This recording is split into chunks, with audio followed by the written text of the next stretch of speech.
So, tuan apa dia nama? Bahari.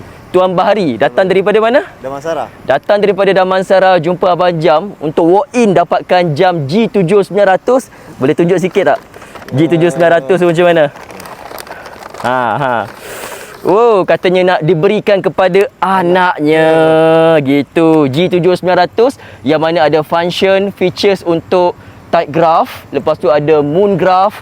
Yang selain daripada basic watch, dia boleh tengok juga untuk anda punya panduan dalam aktiviti perairan. Betul. So, kenapa tuan pilih untuk beli dengan Abang Jam?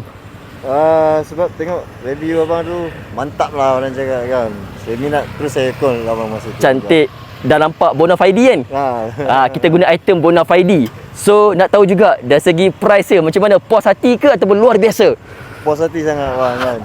Harga jackpot. Harga jackpot. Okey, thank you. Terima kasih banyak. Okay, Kita post kat TikTok Boleh. Cantik cun. Boleh ke hari?